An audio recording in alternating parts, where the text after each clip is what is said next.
Oh yeah. I know. Yes, yes, yes. I'm back. I'm back. It's another Friday.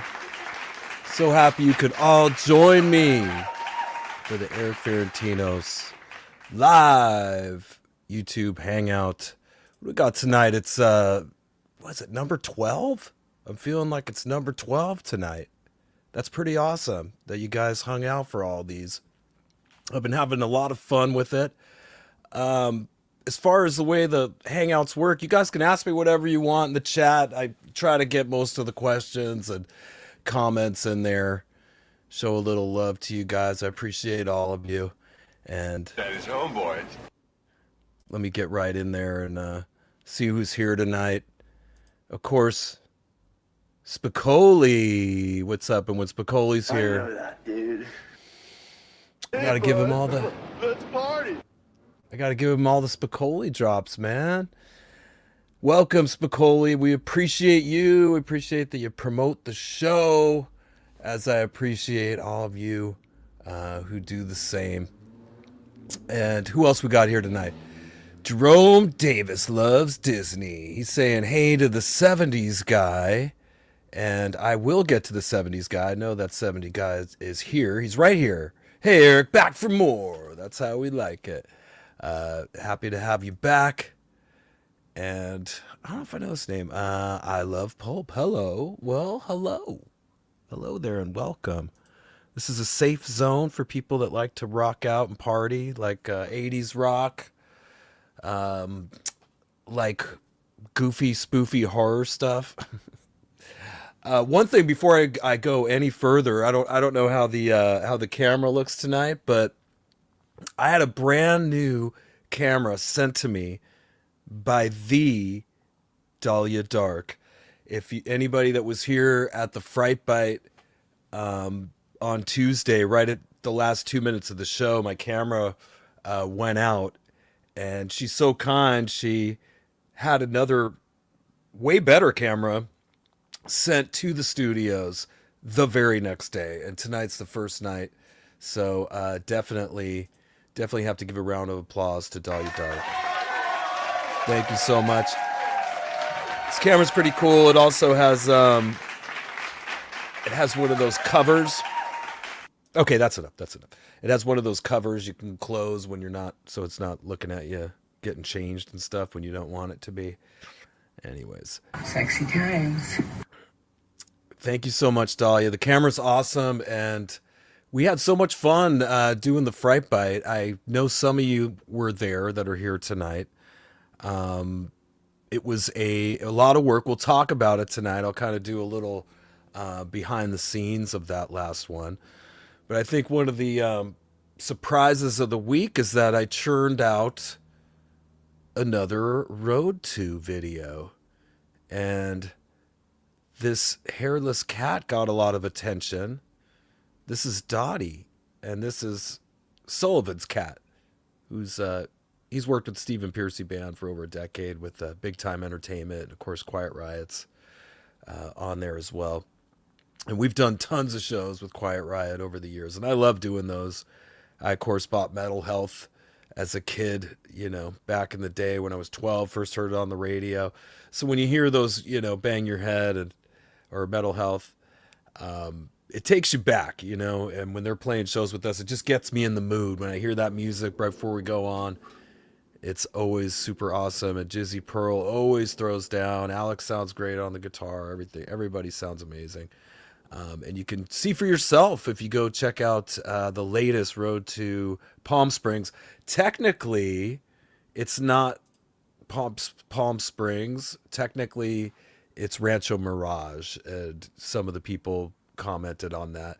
But, I'm pretty sure Sullivan is in Palm Springs, so I left it. And more people are familiar with Palm Springs than they are Rancho Mirage, and I wanted to make sure they watched it.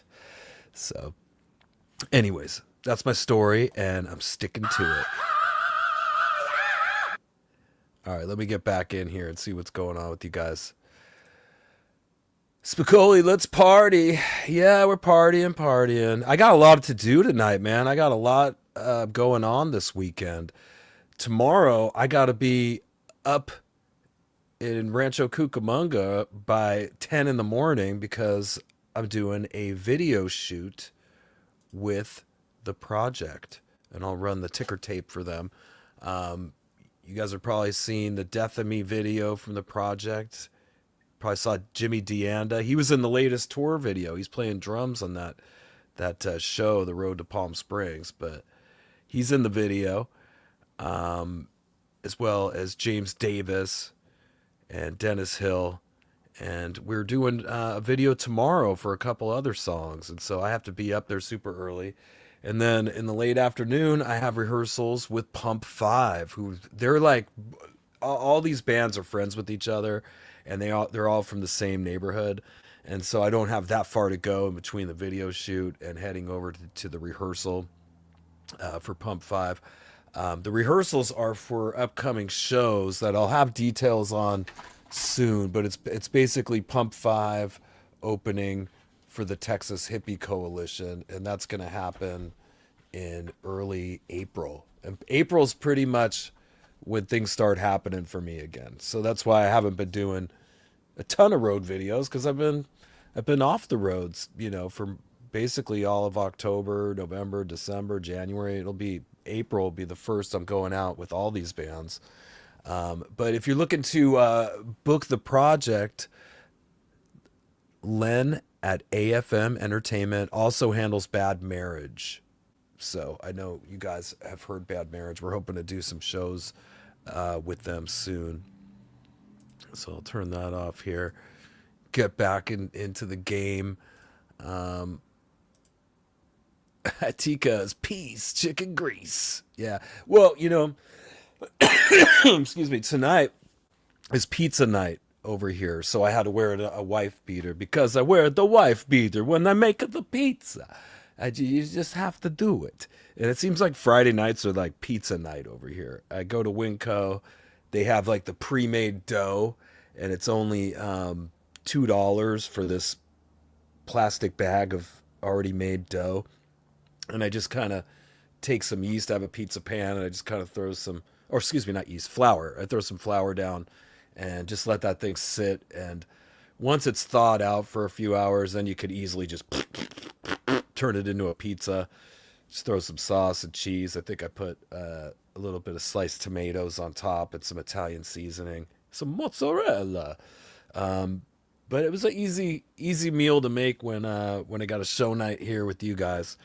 And that way, Susan, when she gets back later, she could have a piece of pizza too. So I'm just feeding the world as I do. I'm just a generous guy.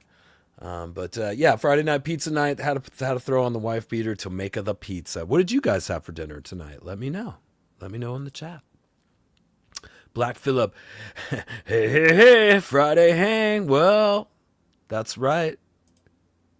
Glad you guys could make it. Destiny Davis, hey everyone. Hey Destiny. So glad you could make it back.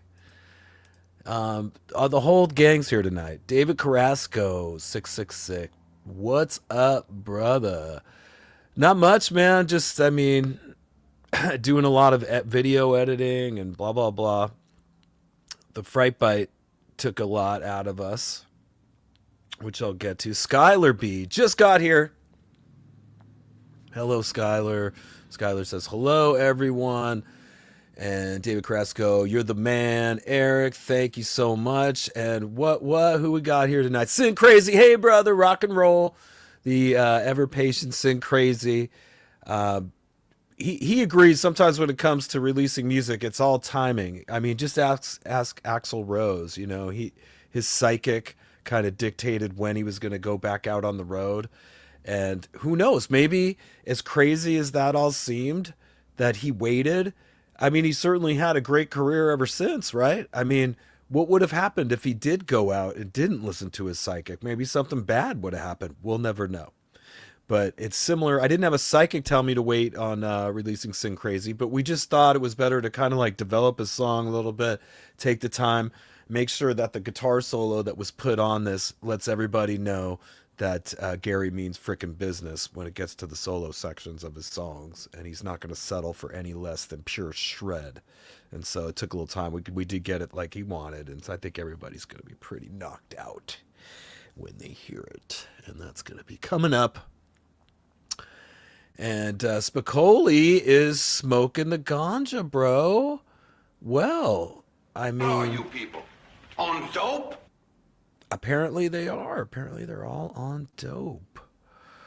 And who do we got in here? I love Pulp. My username is a rock reference. I love Pulp. Well, does anybody care to guess what I love Pulp's rock reference is? Not the band Pulp. Okay, because that was what I was going to guess. Skylar, Dahlia is awesome. You know, I'm getting to know Dahlia just like you all are getting to know Dahlia. Didn't really know the lady before a month or so ago.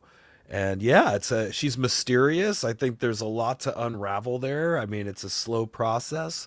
I think as far as getting her backstory, that could very well unfold over the next Fright Bites. I'm getting the impression that she's spent a lot more time in Dr. Von Brainscan's lab, secret laboratory, secret government laboratory, than the Count has, because she seems to have a lot of special powers that the Count doesn't have. I mean, probably the coolest thing that we've seen Dahlia Dark demonstrate is her ability to shoot these lasers out of her eyes. They're kind of like, they could do a couple different things apparently, but they could stun or destroy depending on how angry she is. But it was pretty far out. The villain here, we had Fang Coley, not to be confused with R. Spicoli from our chat. This is Fang Coley. And Fang Coley was actually pretty frightening, a lot more frightening than I think people thought he was going to be. But yeah, the gang came down to the studios to film that episode, which was Operation Sunscream, which is basically where the laboratory produced a sunscreen serum, oral sunscreen serum that enables vampires to daywalk and go to the beach and so forth. And a couple of super vampires escaped from there, Fang Coley and Bear Her Neck. Bear Her Neck strikes a bearing similarity to the G.I. Joe villain, the Baroness. If you were into G.I. Joe, I loved G.I. Joe, and the Baroness was one of my favorite G.I. Joe characters.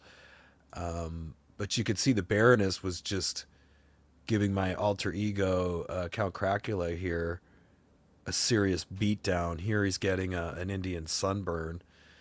And this was all pretty heavy duty. Little behind the scenes there. This guy gets confused for Buzz Osborne from the Melvins quite often, but this is a little behind the scenes of Dr.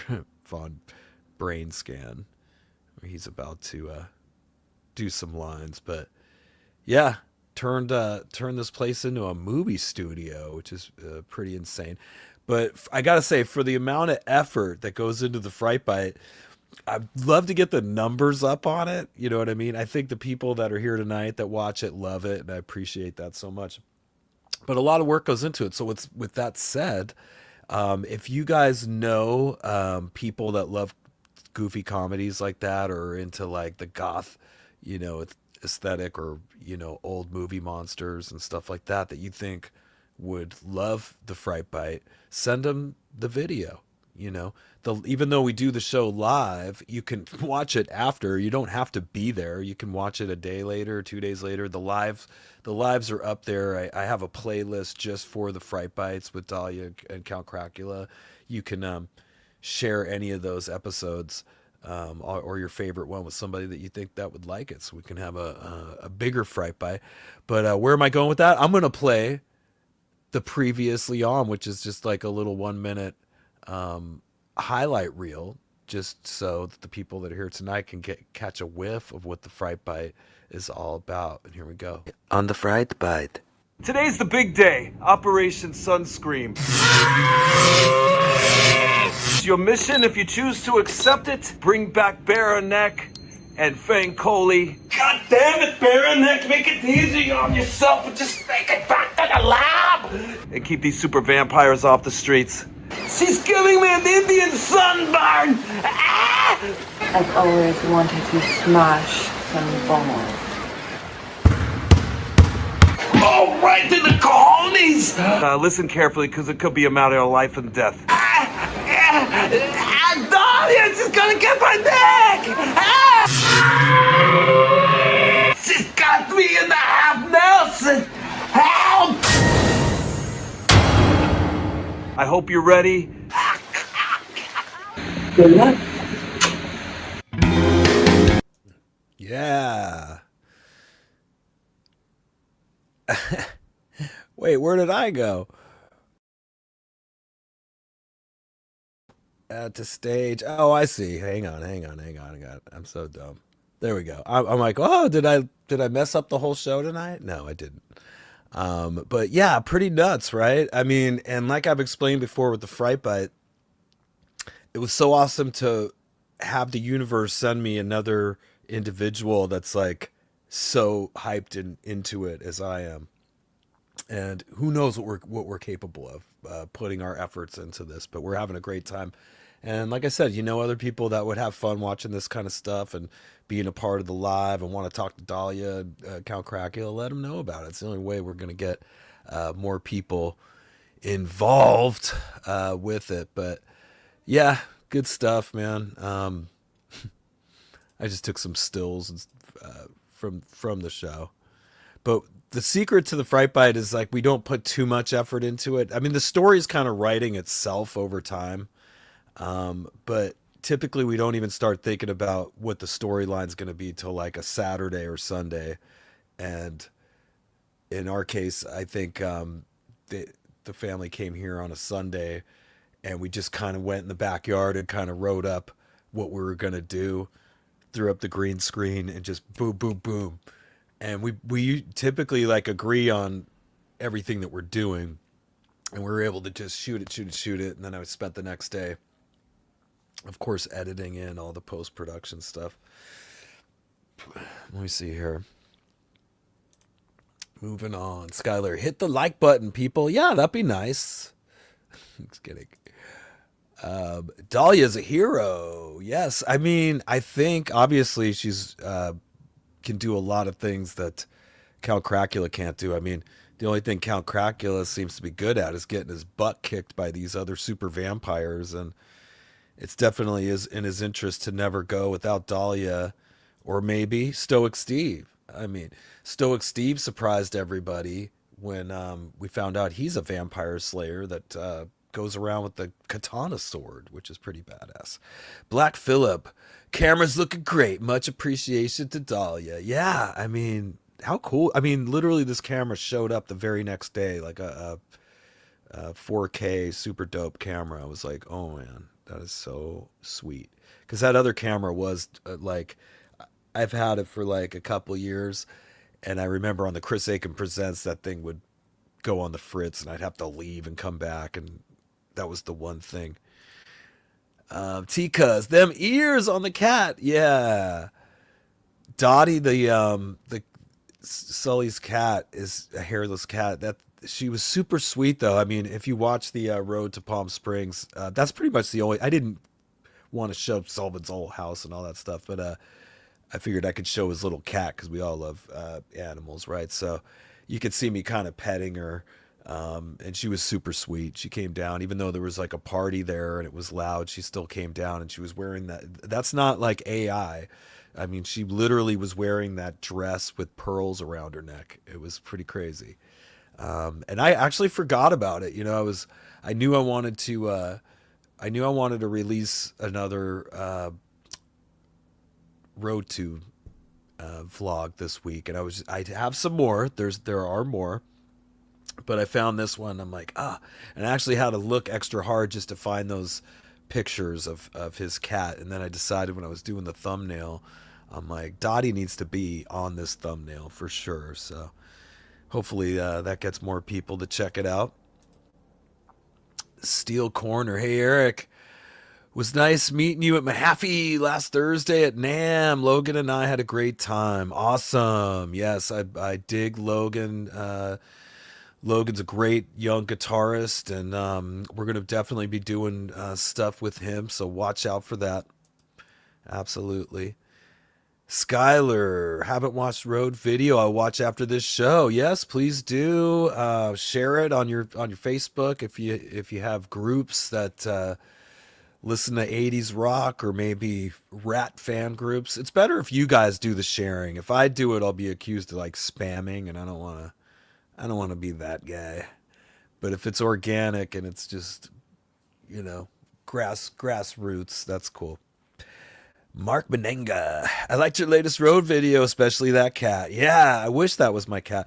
Dottie gets mixed reactions from people. Some people are scared. I mean, I've never, I don't think I've ever met a hairless cat before Dottie. I've seen pictures and everything, but that was the first time that I ever got to be around one. But she was just super sweet. And once you learn cats and how to be affectionate with them, like it kind of works on all cats. Like you can even see me. I can like grab a cat by the face and just start, just gotta give him a rub or whatever. Let's see what we got here. Oh, Jerome Davis. Yeah, thank you so much. What's a band you just can't get into? You don't get the hype on them. Hmm. Hmm. Hmm. Hmm. Hmm. Um. I feel bad kind of saying that about any rock band, and I don't mean to be lame about it. No, nothing's coming to my mind right off the top of my head. A lot of the music nowadays I can't get into. Period. So I mean, my head's having trouble narrowing it down to one thing. The whole general sound of a lot of the pop music that comes out right now isn't reaching me. It's just too computerized. It's just too perfect. And it's like lacking some soul that the music I grew up with has. And it just sounds like Suni made it or something, you know? Let me go back here and get back into the action with this party here. Okay, I did read that one. And okay. You should have Ricky Rackman on your show. Yeah, Ricky Rackman's cool. I didn't get to. He's been at our shows before. I mean, I wasn't introduced to him, but when we played in North Carolina last year, he was at that show, and it was like a small theater show. So I saw him there, and he's a big fan of Ratt, and he loves Steven, and he was definitely at the gig. He's cool, man. You're talking to somebody who used to tape the Headbangers Ball on my dad's VCR, every weekend. So of course I got love for Ricky Rackman. Thomas Bailey, Palm Springs holiday party at booking agent seemed awesome, and Quiet Riot and Stephen Pearcy's Ratt kicked ass.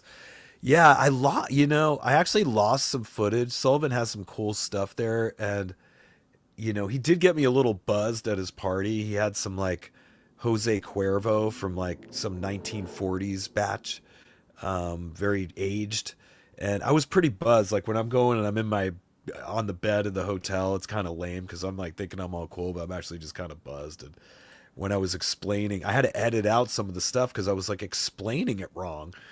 I'm pretty sure he has a Terminator arm from the Terminator, and I edited this out, but I was like, yeah, he's got a RoboCop arm, and I was like talking about RoboCop, and it was actually Terminator, and I didn't want to get my sci-fi card pulled, so I like just edited that whole thing out. And I don't know what happened to that footage. I was looking for it, could not find it. He had a pretty dope Ferrari, I think, too, or something. There was stuff I had filmed and I just couldn't find it, but luckily I did find Dottie the cat.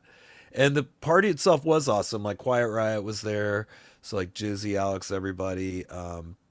Steven showed up. I think the pretty much the whole band showed up there, if I'm not mistaken.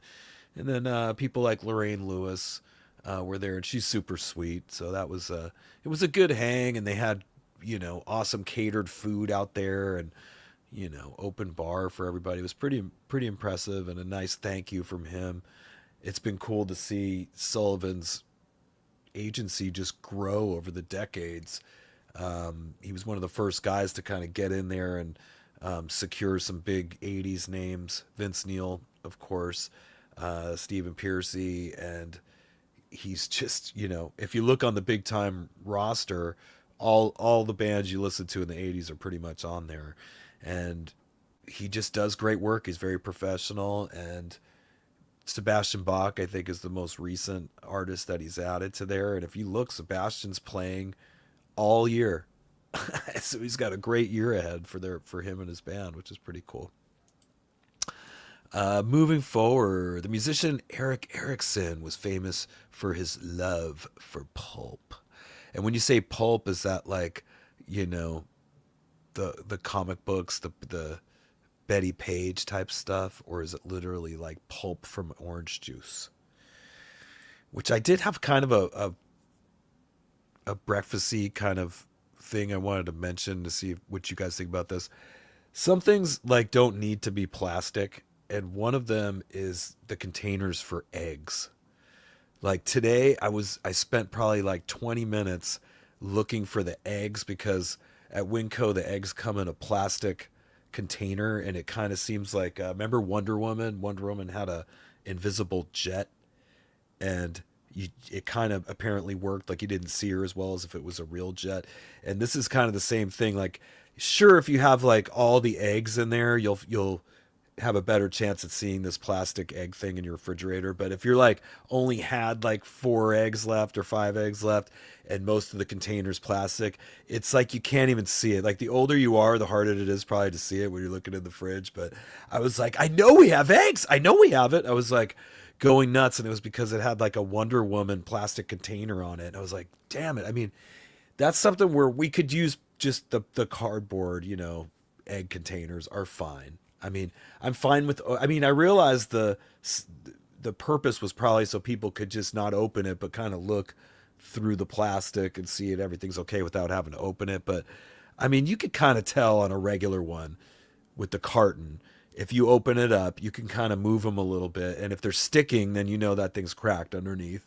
But if they're moving pretty good, they look all good, you're probably good, and you take it and you go.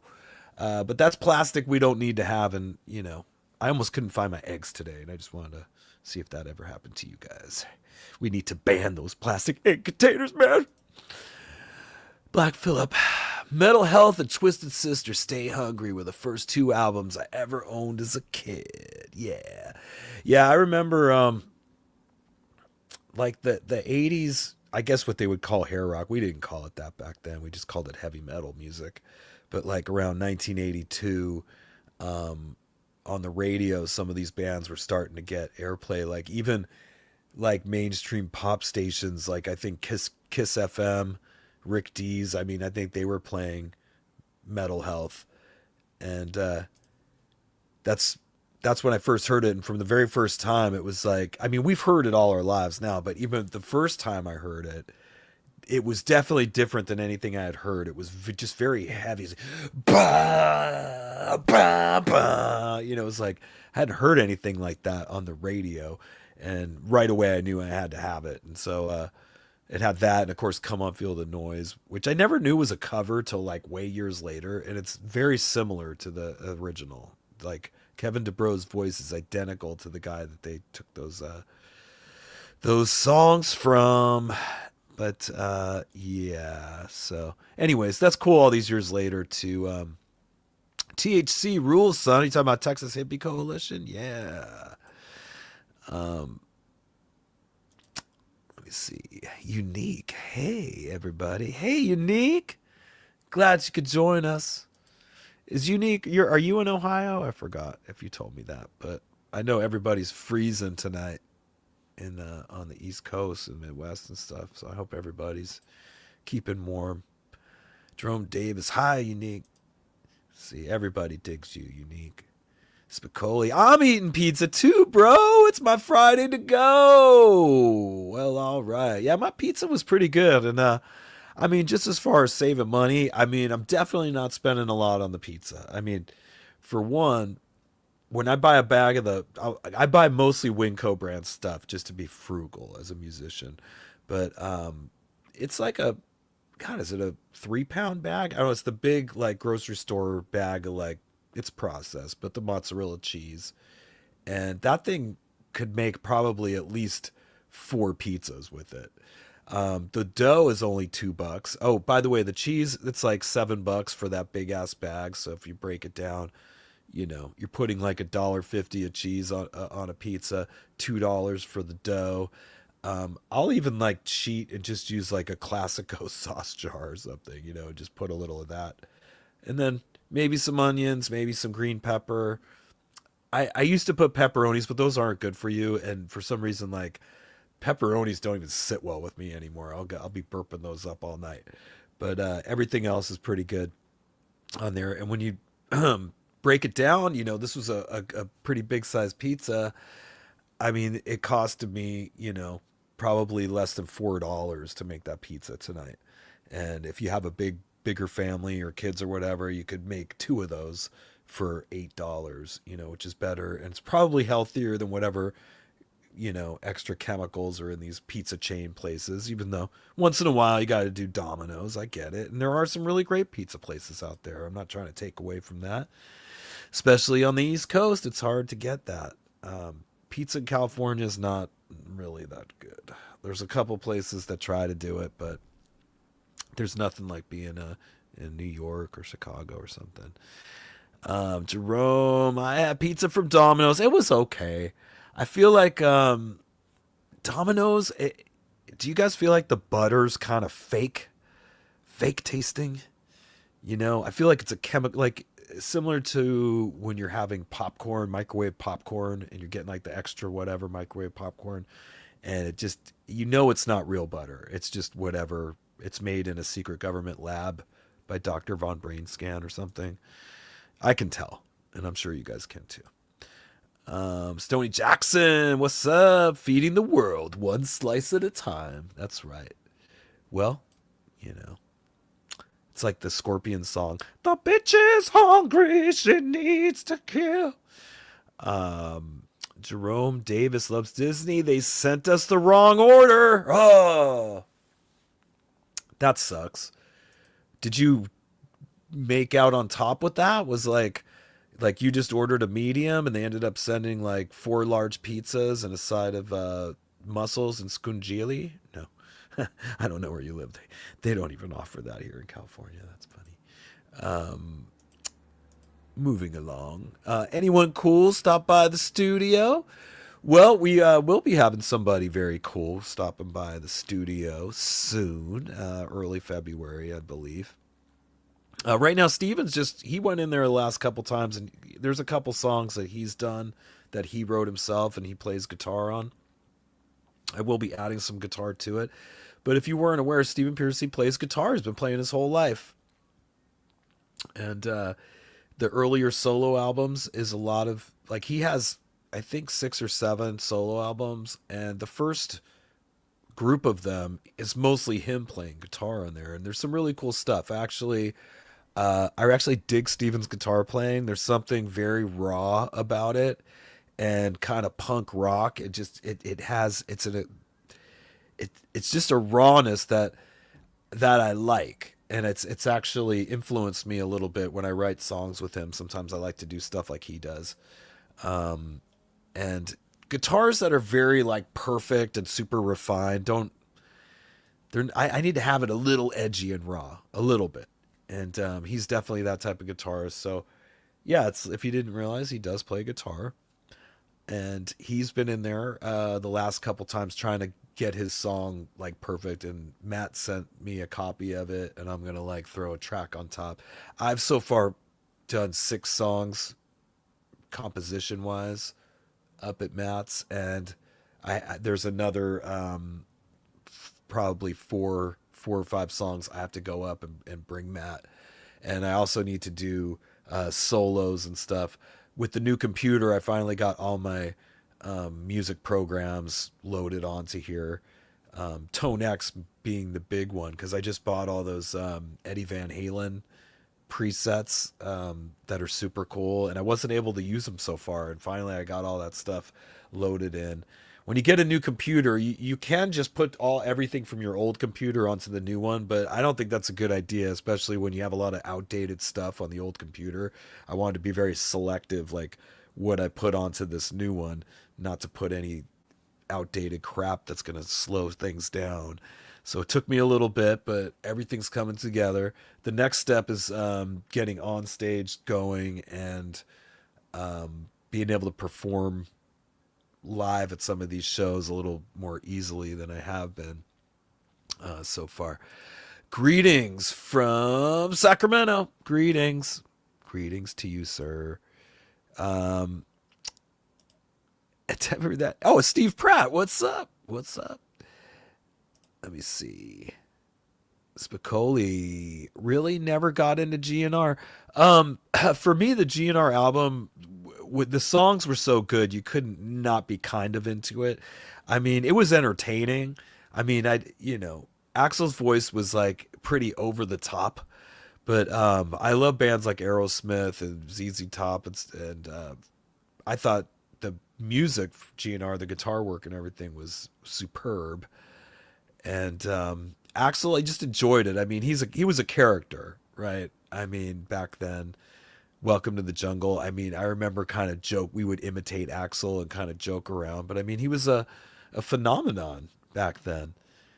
Probably one of the coolest things I ever saw Axl do was when he sang for AC/DC on the Rock or Bust tour. If you ever watched some of that footage, I thought that would have been terrible, but it was actually really great.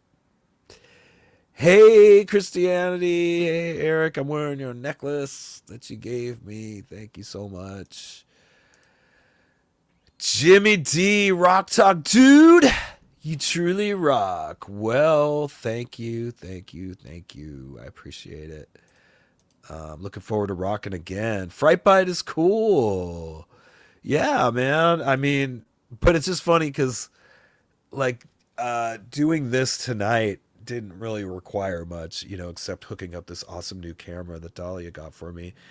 This is just like a hang, like, hey, you guys come over at this time and I'll let you in. And this is easy to do. It's just kind of whatever. But the Frightbite had, there's a lot involved with that.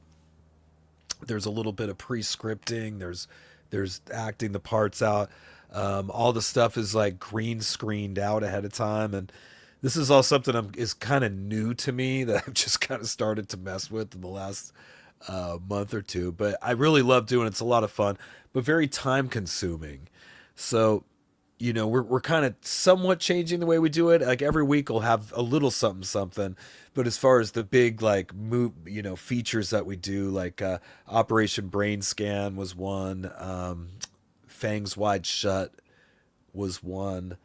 Of course, this one that we just did, Operation Sunscream. Like these are the bigger ones that involve.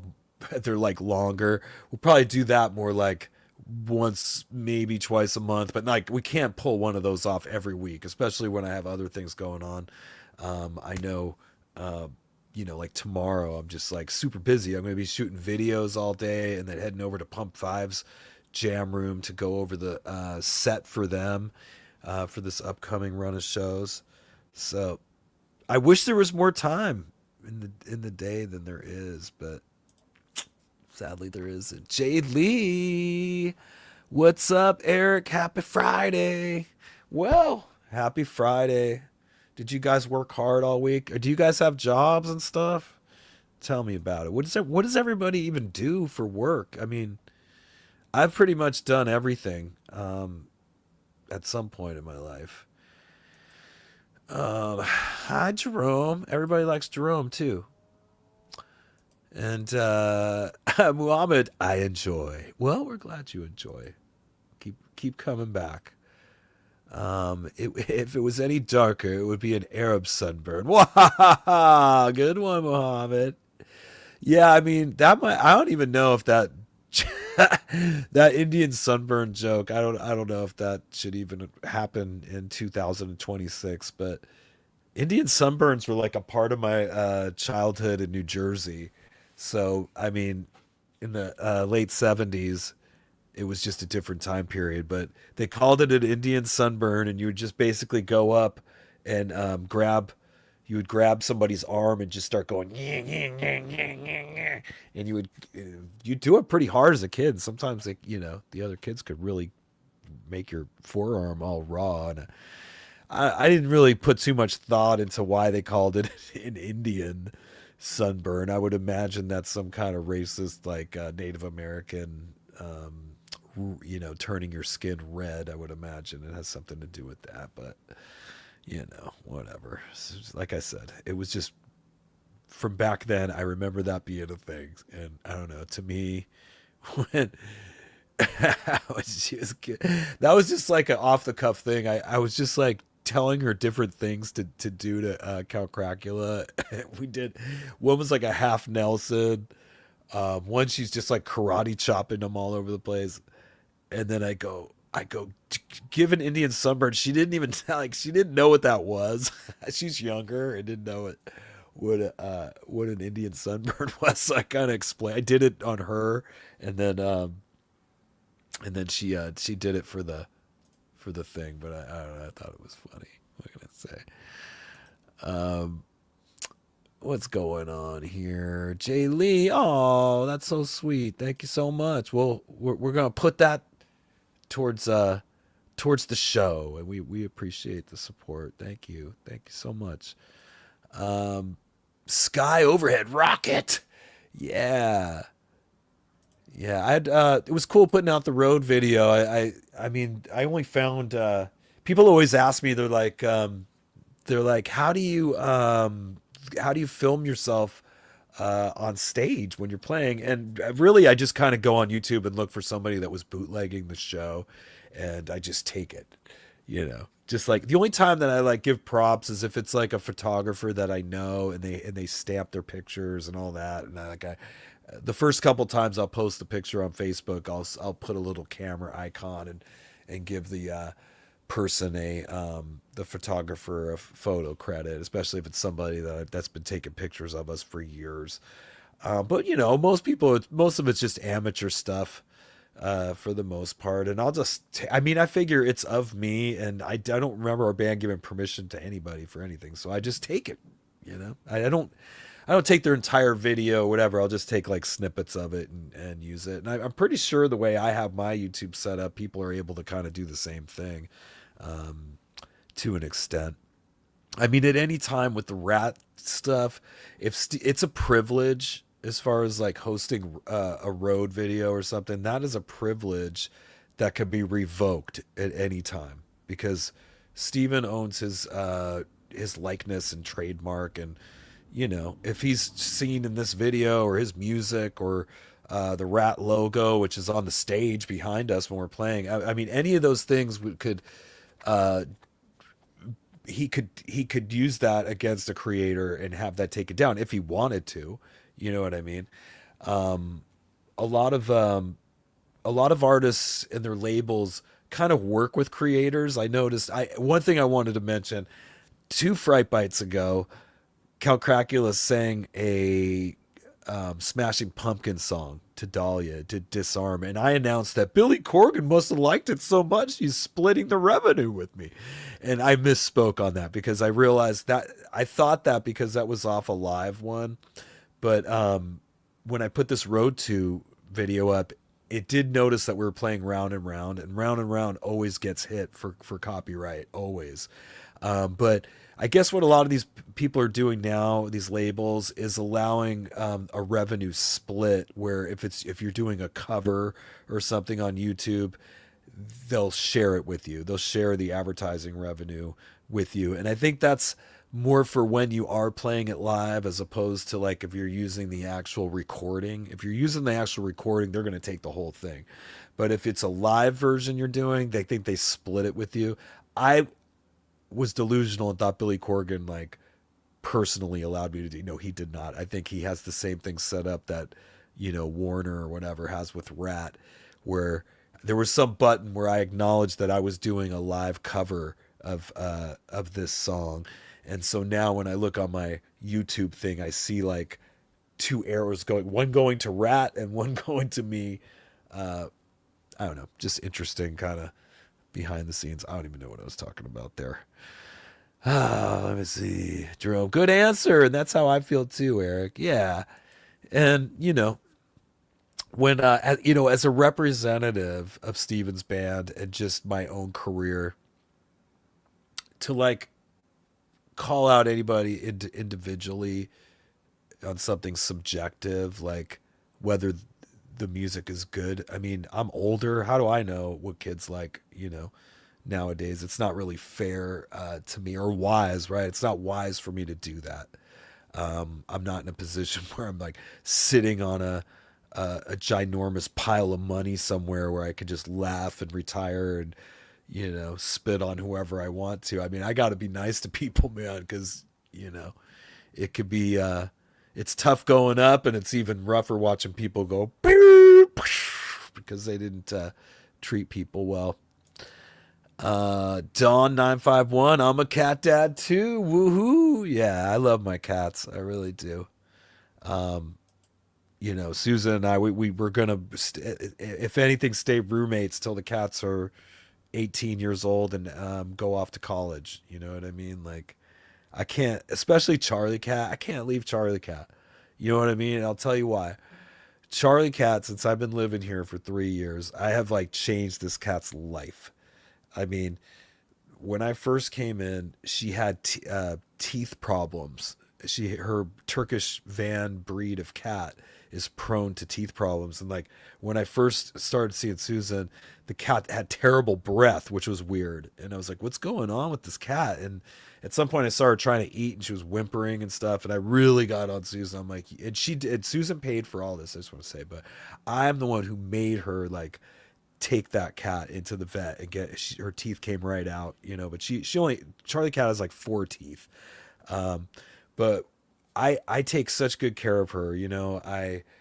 I get up and feed her. I brush her every day. I give her tons of love. Like, Susan's a professional woman. She's works in a law office. She's gone a lot. You know what I mean? I'm here. I'm here a lot. So the cat's like kind of never alone, always cared for her. And I would just hate to see her life like take a dip because I had to go or something. And wait a second. Wait a second here. Speak of the devil. This is Charlie Cat. She's so awesome. I love waking up to Charlie Cat every day. All right, let's get back in the action here. Skylar B. Always watched Headbangers Ball. Yeah, Headbangers Ball was awesome. I loved all that. I had all kinds of VHS tapes of that stuff. Unique. Can't get into Deftones besides a few songs. Yeah, I mean, I get the Deftones. I love them, but I could see where they're not for everybody, and that's okay too. You know what I mean? If I was hanging with Unique, I wouldn't be putting the Deftones on, and that's okay. 70s guy. That's fair. They aren't my thing either. Yeah.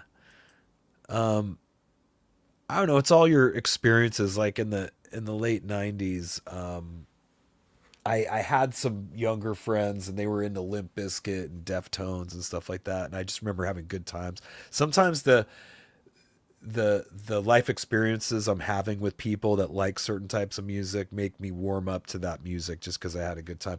Same goes for bands like Sublime and stuff. I wouldn't have probably normally liked that stuff, but all my high school friends loved Sublime and No Doubt here on the West Coast. And so I warmed up to those bands because of those friendships. And I think the same went for like Limp Bizkit and Deftones. I knew some younger people that loved that stuff. And, you try to stay hip or whatever and you end up warming up to it.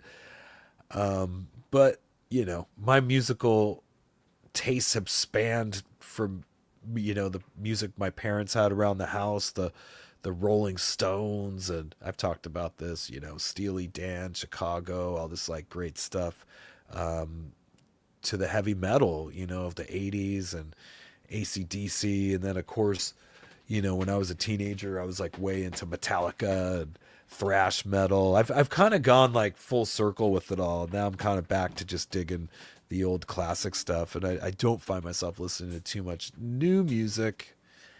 Adonis, 1973.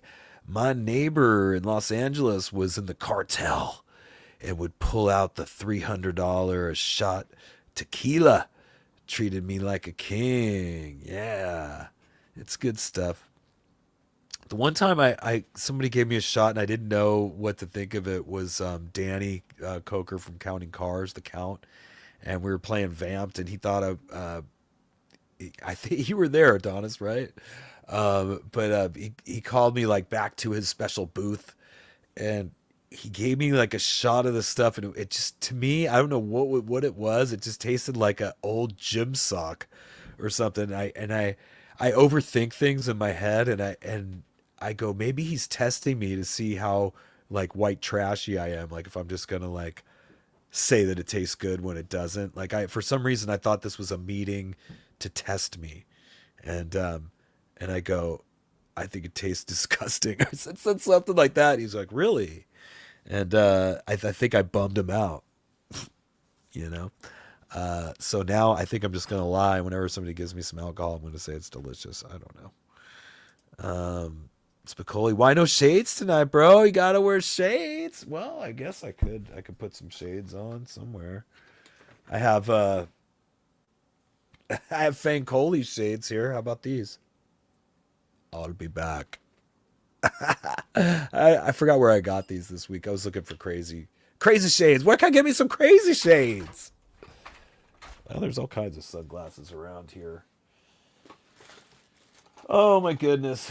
These are kind of Back to the Future-ish. How about these? How's this look? I'll keep these on for Spicoli for the rest of the night. And if you have a problem with it, you're just going to have to take it up with him. Adonis, my neighbor in Los Angeles. Oh yeah, we already read your comment. Pulp these nuts. Oh, hey now. Well, these glasses are dark. I don't even know if I can see all the questions. I love pulp. It tastes better after brushing your teeth. Sexy times. Yeah. There's no females here tonight, so I can't do the other. Yeah, pretty princess. I have all the Mama Brooke stuff that you guys might be aware of, might not. Wasn't she pretty princess? Yeah, Mama Brooke. She's becoming a fave here on the Unleashed channel. Mama Brooke is a YouTube channel. She's a grandma that goes to the thrift store a lot, and Susan watches her all the time. And I always hear her going, "Sexy times" and "Pretty princess." Dawn, okay, here we go. Finally, some questions. Were you ever into any of the alternative music bands, new wave, punk, industrial, goth? Totally. I totally loved all that. I loved Nine Inch Nails, Ministry.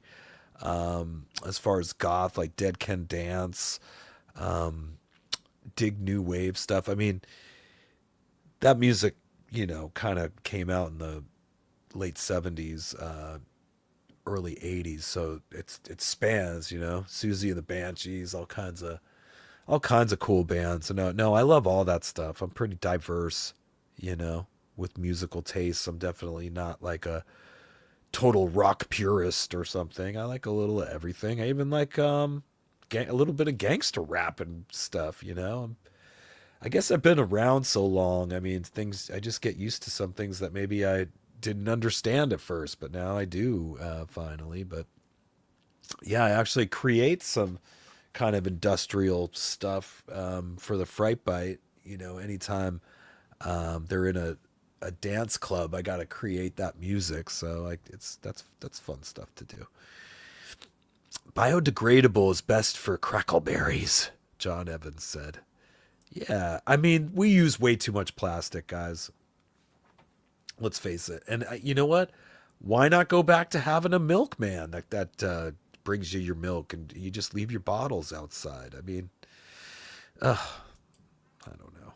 Skylar, Poison not touring for 40th anniversary. Thoughts? My thoughts are I got to have Pete Evick on the show, right? From Bret Michaels Band. I mean, he's the guy who kind of, I don't know, gets everybody talking about this thing. Yeah, the Poison thing, it's been a minute since they played, right? Did they open for the Crew a few years back? I don't know, man. Maybe they can work it out. I mean, I always thought Steven should do his career like Bret Michaels, do both. Have a solo career, do the Poison, obviously Steven, do a solo career, go do stuff with Ratt, and just figure it out so we can all use Bret and Steven and everybody could be happy and and work. It sucks when there's problems and there's people that are out of work. I mean, I don't want to see that for anybody. I wish everybody could at least get some work. Believe me, I've been out of work. I got laid off in April, but hey, on a good tip, I started this channel, right? I started this channel, and look, in 3 months, we're pushing almost 2,000 people on here. It's growing pretty fast, and I realize not everything I do on the channel is for everybody, but I'm trying to give everybody a little bit of everything. If you really are just interested in the Stephen Pearcy stuff, hey, check out the road videos. There's going to be a lot more of those. Any shows I have coming up, I will be the official source for those moving forward. So those will be here for you guys. I just got to get back out and start playing. Let me ask you this. Would you like to see a Road to video for Pump5? And go check out their YouTube, by the way. Subscribe to Pump5 on YouTube. But would you like to see that? Do you want me to do an episode of me going on the road with Texas Hippie Coalition and showing you that? Or are you like, no, we just want Stephen Pearcy and that's it? I mean, tell me. I mean, do you want me to do a behind the scenes of the video shoot tomorrow for the project? Tell me. I mean, what I don't want is to put stuff on here that you guys are that's going to have like 10 views, because that obviously is embarrassing. I want to have stuff that you guys actually check out and are a part of it. So anyways, getting towards the end here of the night, guys. Don951, sunny and warm in San Diego. Yeah, I mean, that's why we pay all the money to live here. It's pretty much all day. It's 72 degrees every day, all the time in San Diego. At night, yes, it does dip down. I'm right here on the beach, so it can drop to probably, low 40s here. But I mean, some of you guys I know are dealing with like negative 10 degrees and stuff. So I had Hawaiian pizza for lunch, says Skylar. That's good. I like Hawaiian style. That 70s guy, you're in the minority here, Paul. Okay. And in Boston, freezing cold, says Skylar. I like Boston. Yeah, man, it's not the time to be out traveling right now. That's for sure. I mean, most people don't start heading out till like March or April. The shows start revving up because you don't want to get stuck at airports or stuck on the road. Dale Groot, effing cold in Corona, Ontario. I bet. David Carrasco, my aunt always says, if it will make a turd, I will eat it. I don't know. What does that even mean? Oh, okay. I guess I could. Yeah. I like mammals, turd again. Yeah. Okay.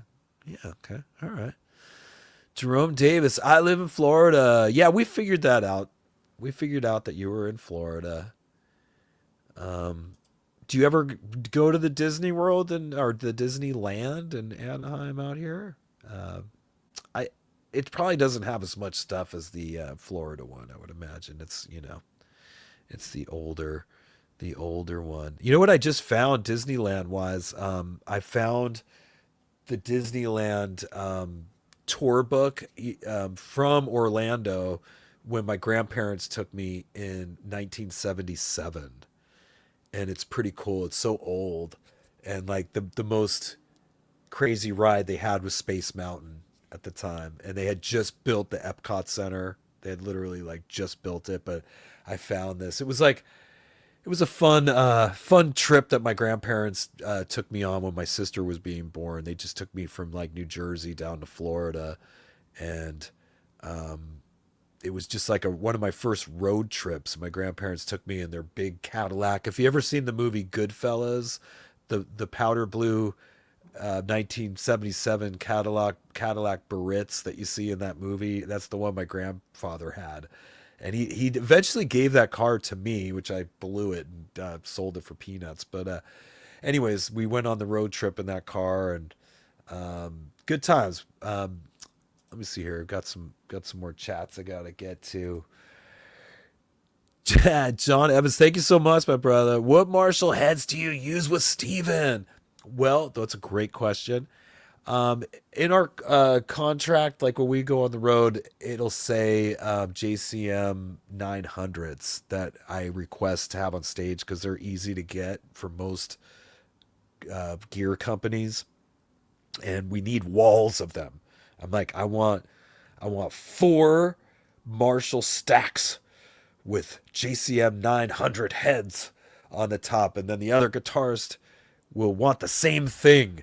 And but then I bring my gear with me. Like I have a pedal board that has a Tone X pedal on it, and the Tone X pedal actually has my Splon amp that I own. I have a bunch of Splon amps, right? But I can't take those. Like you can't take that stuff. If there was a tour bus that was pulling up to my house, I could do that.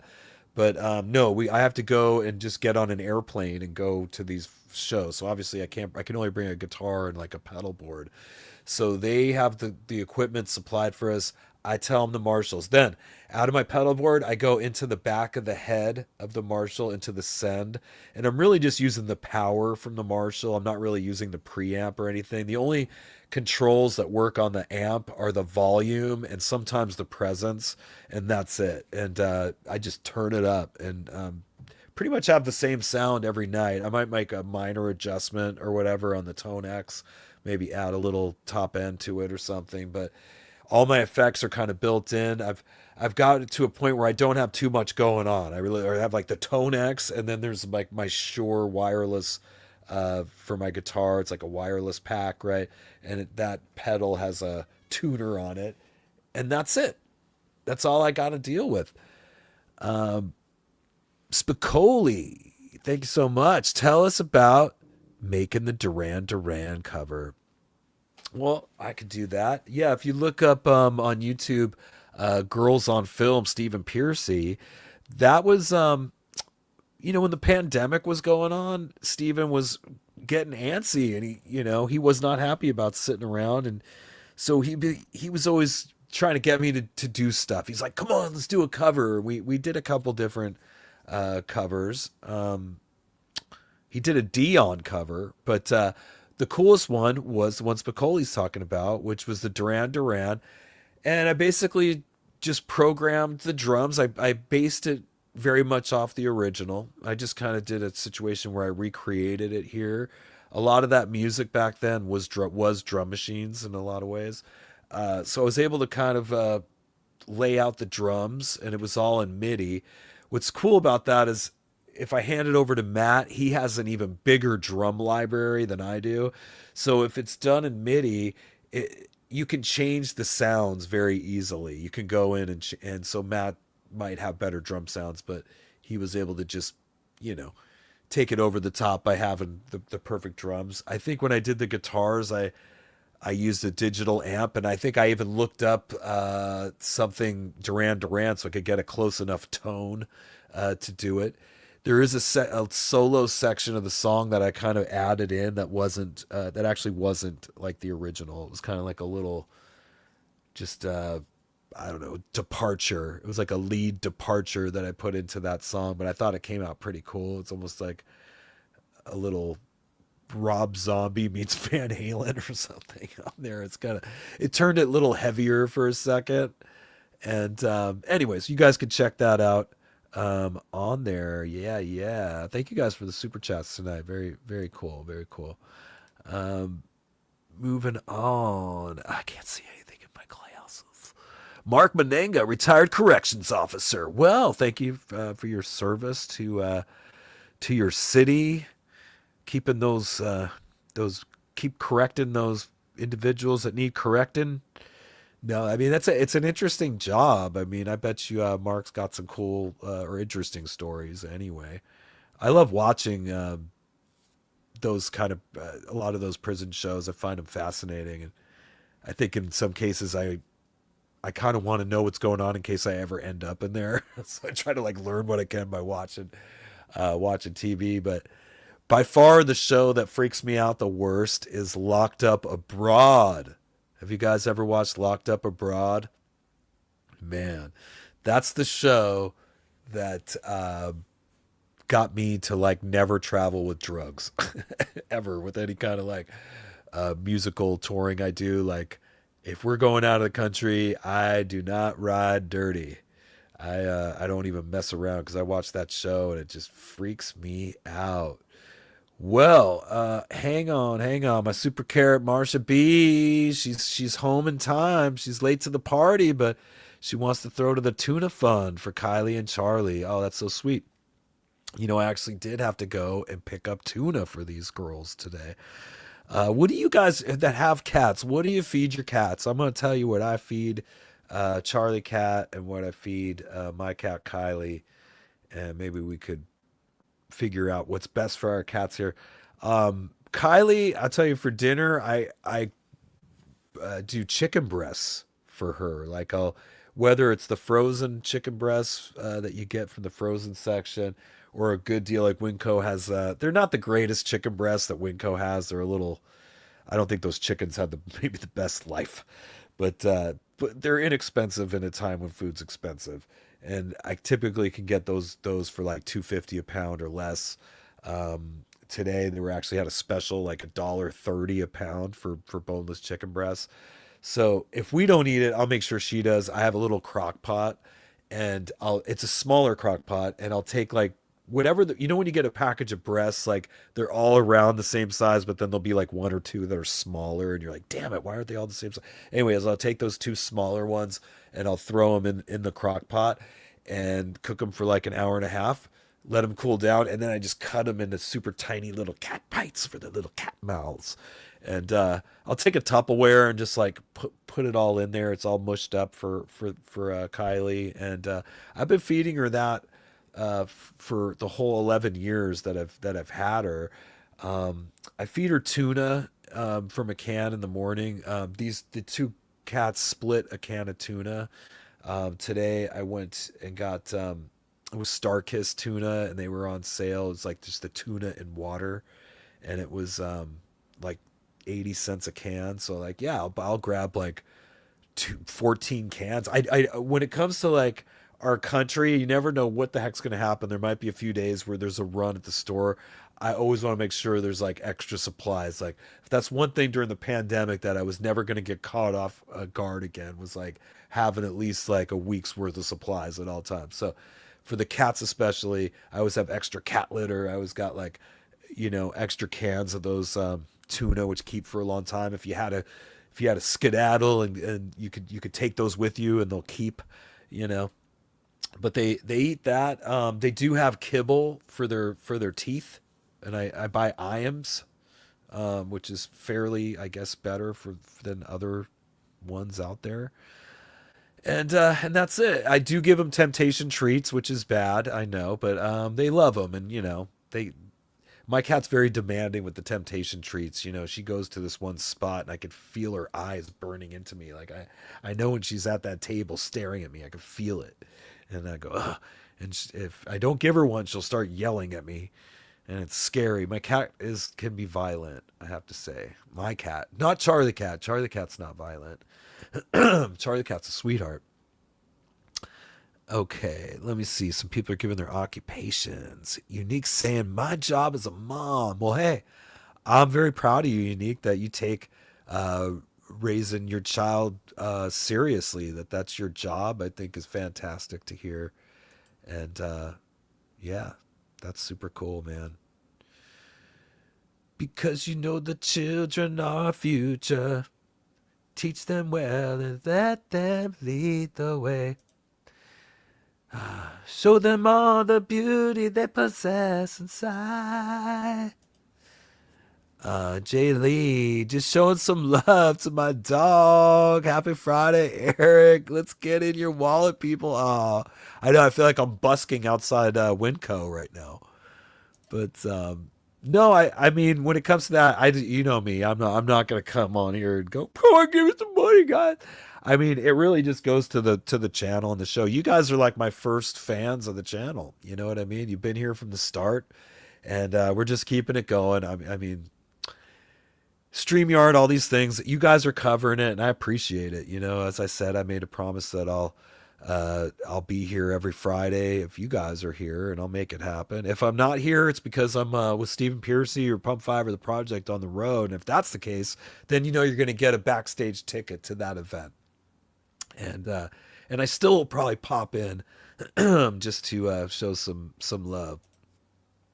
Adonis, I live off my rich parents. Inherited my grandparents' house. I drive 2 Corvettes. Got $300 a month EBT. Nice steak and lobster every day. So dance for me, monkey. Ah, just kidding. Yeah, you know, hey, cool, man. I figure if I can make it here in San Diego, I could probably make it anywhere. And I've said I could be happy. I've been where all you guys live. Maybe some parts of Canada I haven't been in, and I have not been to Japan. But pretty much everywhere else that you guys are, I've been at some point, and I love it all. I could be, as I said in past episodes, happiness is a choice, and I could choose to be happy living in any of your towns. And I'm open to it if it happens. If I can't afford it, get priced out of here, who knows? I might be an Ohio resident or Florida, who knows? Don951, Adonis, you must be from Palm Springs. Dale Groot, does living in California basically cost as much as in Canada, but with better weather? Yeah, I don't know what you're paying. Like right now, a 1 bedroom apartment in San Diego area where I am, the average cost of a 1 bedroom apartment is $2,000 a month. You know, obviously when you if you can get roommates, like it can lower that, you know, but not by much, you know. I mean, I'm paying close to that for my share. Obviously, I couldn't afford to live here without Susan, and I mean, she has a good job, but you know, she would need a roommate too, and that's a whole nother thing. Like getting someone to that you trust to live here, that's that you can deal with. Ooh, that is, especially like as you get older, you go, well, wow, how come this person needs to rent a room? You know what I mean? Like, what's their, you know, when you're young, it makes sense, but once people start getting old and they need to rent a room, you wonder if they're like on the run from the cops or no. I don't know. It's possible. I just tell her that so she doesn't get rid of me and get another roommate. Steve Lasley. I'm late. Just got off work. Hello, everyone. Well, hope you had a good day at work, Steve. We did ask everybody what they do. If you want to throw in what your job is or whatever, you can, just because we're getting to know you. Yeah, you know, just get a idea what everybody does. We had correction officer. We had mom. I think Sin Crazy is an artist, right? Gary, you just do art and different stuff. Skylar, living in Massachusetts is expensive. Yeah, Massachusetts is nice. It's actually, I could see it being expensive. I mean, there's not too many places left that aren't expensive, and if it's not, it's probably because, you know, the weather could kill you at any moment. Jay Lee, that was better than Billy singing. It was well done, Eric. Oh, you're talking about Disarm Smashing Pumpkins. Yeah, I mean, you know, the one thing about when Count Cracula performs songs, like he definitely doesn't practice them very much because then it wouldn't be as funny. But that one was just kind of a last minute thought. So a little bit before the show, probably like 30 minutes before the show, I looked online and kind of I wrote the lyrics somewhere. Actually, when Dahlia was here, she saw my lyrics that I had written for it, and she took a picture of it. Oh yeah, here it is. So this was my lyrics I wrote for Disarm for when so Count Cracula could kind of read it. As you can see, I'm definitely a serial killer by terrible handwriting. Or I don't know, maybe I'm not. I can't, is it if you have good penmanship, are you a serial killer? See, that would make more sense to me. I would think that people that are sloppy are probably not going to be good serial killers. I would think people that are very, you know, cautious and attentive to how they write their penmanship. I'll give an example of that. Like one of the raddest days of my childhood was Star Wars Day. We had a Star Wars Day in New Jersey, and this was around like 1979. And they basically any of the Star Wars characters that came in a costume that didn't have like their face, like Jawas, Darth Vader, Chewbacca, I think C-3PO, the stormtroopers. They had like all the I think even Boba Fett. Like all these characters showed up to the school. It was like the most awesome day of our lives. We were probably only like 8 years old, and you basically were given like a map of the school, and like each character was in a different part of the school. You could go up and get their autograph, and they had like photos, promo photos, and I remember like Chewbacca was there. That was the other one. They had Chewbacca, which was super sick. And I went to get Chewbacca's autograph, and Chewbacca just put like an X. It was just like, and it was just like an X, and I thought that was super cool because yeah, like you wouldn't expect a Wookiee to like have good penmanship, right? But what's interesting was like Darth Vader, who's like the most evil guy that I got his autograph. Like his Darth Vader's penmanship was like perfect. It was like Darth Vader. It was like perfect penmanship. And to me, Darth Vader's a psycho, right? Or that movie American Psycho. I think of that, like American Psycho. Like everything he did was totally premeditated, and like, down to his whole skincare regimen, and everything he did every day was, and obviously that's why he was probably, able to get away with those murders because he was so, you know, good at cleaning up and attention to detail, and like you could tell I'm just not a serial killer. Or I wouldn't be able to kill enough. I'd maybe kill the first guy and then they'd figure it out by the second one because I'd left so many mistakes and clues. Anyways, moving on. Skylar, everything is subjective. It is subjective, and I don't like to say anybody's bad at anything. And when it comes to pop music or just rock music, to me it's just entertainment. And I started hashtagging myself as an entertainer more, you know what I mean? Yeah, sure, hashtag guitarist, but I'm so much more than that, you know what I mean? And so I'm now putting hashtag entertainer. I mean, we were watching Susan loves Seinfeld, and we were always watching the old Seinfelds and stuff, and it was the Maestro episode came up, which you guys of course remember, Motley Crue smoking in the boys' room, and you remember Twisted Sister, we're not I Want to Rock, and We're Not Gonna Take It. That one actor that's in all those videos, that one guy who always plays the mean dad. Oh, I was gonna tell a story about this, and I'm already brain farting it.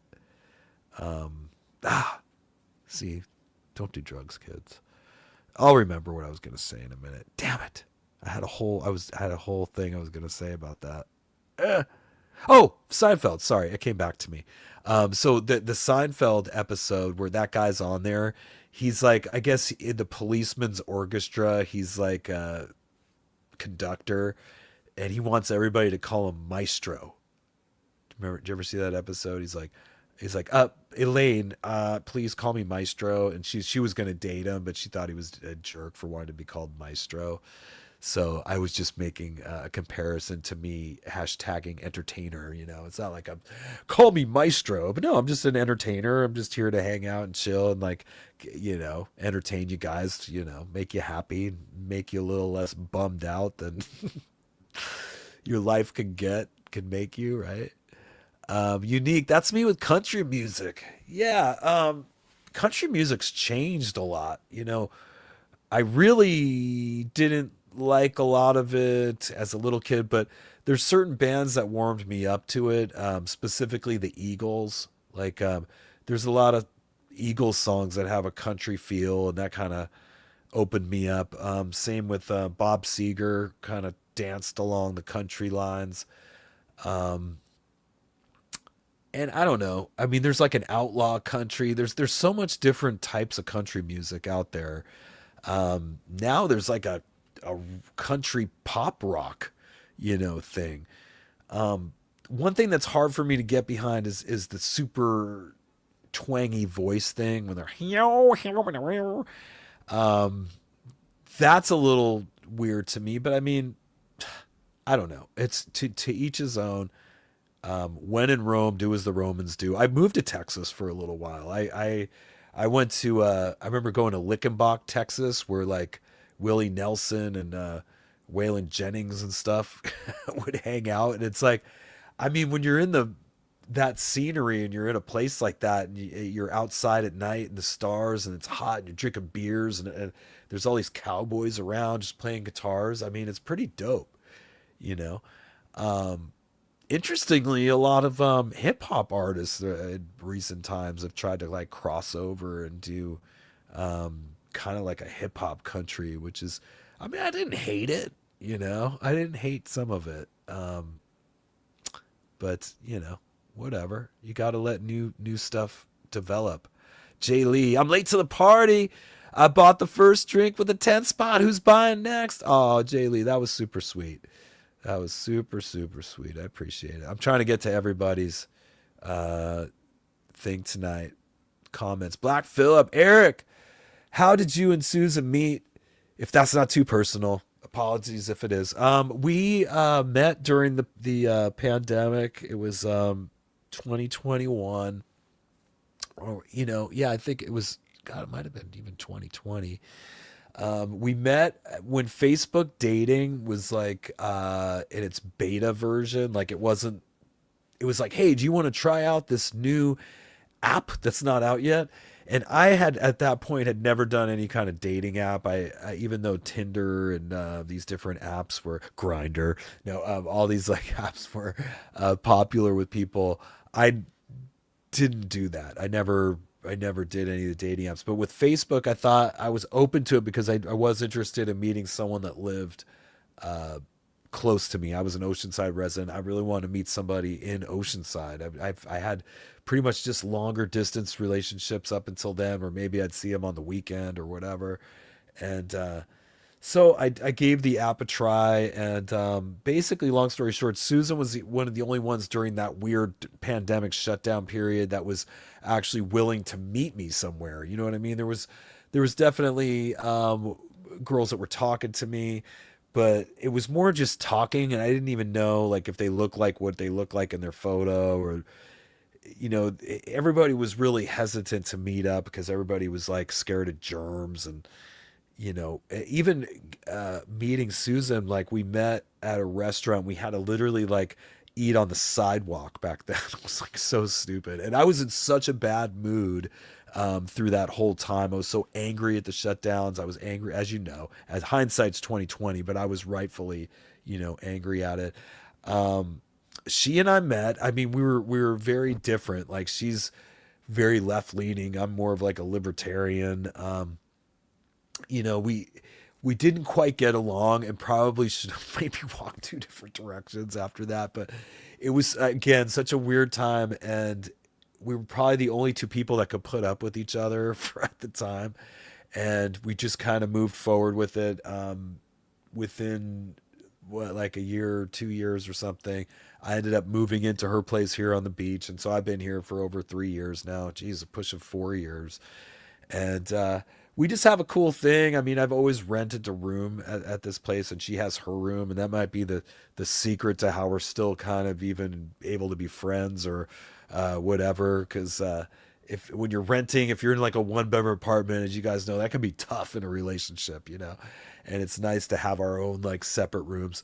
Plus, she has like bionic hearing, so she like even the hint that I might start to snore, I mean, just like a you're snoring, like I I had to have like a snore refuge to go to. Black Phillip, I don't know if you can relate. Anyway, Harbor City. Ever play with Juan Crucier? Yes, I have played with Juan.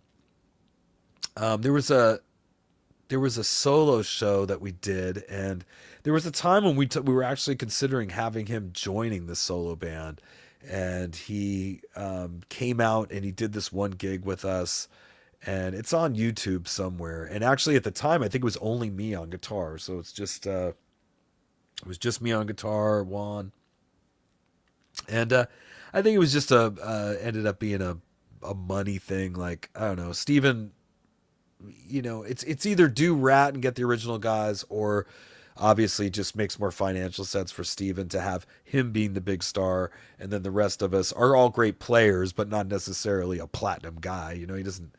I mean, we could do the job, without having to pay it the top-notch, famous platinum guy to come in necessarily. I mean, that's just how it is, guys. I mean, most of the time when you see a singer from a platinum band, he's not going to have generally famous people playing as his band. Like, you'll just see that they're all very capable people, right? Like myself, like, guys that are playing in LA Guns, or, any Faster Pussycat, or like, they're all great musicians, you know what I mean? But, it's usually the singer and then everybody else, and in the Stephen Pearcy band, having Bloss Elias come in was kind of a big deal. And same with Jimmy DeAnda. That was a little, I guess, out of the normal, but we had worked ourselves up to that point.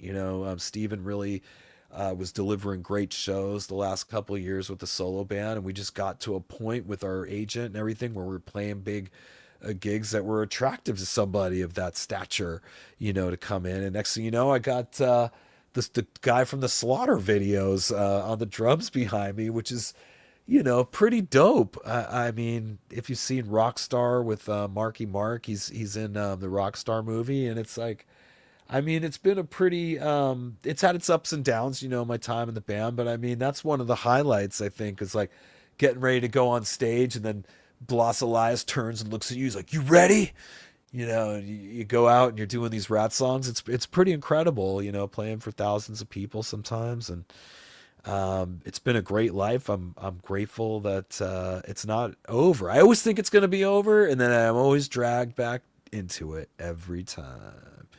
Stony Jackson, I have 4 cats, ragamuffins. They are awesome. Yeah, Stoney's got some pretty dope cats. If you follow Stoney on Facebook, he's always showing his cats, and that's probably why we dig each other, Stoney. We're like, oh yeah, you're a cat person. I mean, cat people are their own thing, but if you're a dog person, that's totally cool too. Or maybe you got a snake. I don't know. Whatever you're into. I mean, as long as you love Mother Nature and animals, you're welcome here. Unique. I like a lot of other new metal bands though. Yeah. When it came to bands like maybe Linkin Park, they both singers had songs that I liked from them. Some of that stuff, the emo stuff, I was a little old for it, so I wasn't quite in that stage that the teenagers, when that music came out, would have identified with that more. Like, those guys had a younger kind of sounding voice. Same goes for like Blink 182 and that stuff. I've talked about on the show. Blink 182 is from San Diego. I used to rehearse at the same place as them, and I always joked that I was super jealous that they had such success out of here, and I never came close to getting the success they have. I was super jealous of them. Ticas, I'm a pretty big Melvins fan. Von Brainscan is the Buzz Osborne doppelganger. Dale Crover is a monster drummer, a meter like very few have. Yeah, I mean, do you think Buzz Osborne would be mad at Dr. Brainscan, Von Brainscan, or do you think he would laugh, or what? I don't know. Tyrone Extraordinaire, I Like Your Disease by Saliva, good song. Yeah, I mean, Saliva had some cool songs, man. You can't, how do you not like Click, Click, Boom? I mean, that's just one of those rockin' songs that you just know is like gonna slap live. Destiny Davis, Unique and I are female. Well, good. Yeah. Who else? What other? Oh, who's that band? Let the bodies hit the floor. Let the bodies hit the floor. They're good. There's a lot of like I guess you would call it new metal stuff that like late '90s, early 2000s. You know, Trapped and all those bands. Matt Thorne has a history with Trapped because he knows that singer well, and they've actually recorded stuff at Matt's studio. What do you got here? James Galenti. Okay, James Galenti, I've known for like 40 years. How you doing, buddy? I saw Psychedelic Furs late 2025 were really cool. They had Pete DeStefano from Porno for Pyros, the live bands too. Bonus, awesome. Yeah, I liked Porno for Pyros, and Psychedelic Furs has some badass songs. That's a great 80s band right there. Jay Lee, thoughts on Mick Mars? Yeah, I just saw that. It looks like Motley had some better lawyers. I don't know. I mean, it's none of my business what exactly their dealings, but it's always a bummer when it's one person versus these other people, and I don't know. I hope he's okay. Obviously, Mick's a songwriter on those songs. I'm sure he's not. We're not going to see him busking out in front of Winco anytime soon or anything, but. I wish all those guys the best. It's tough. All mixed health issues and everything. Did he ever come out with that album he was gonna do, Mick Mars? I was waiting to hear it. I was like looking forward to it. Dale Groot. I saw Poison on the year. I don't know what you mean there, Dale.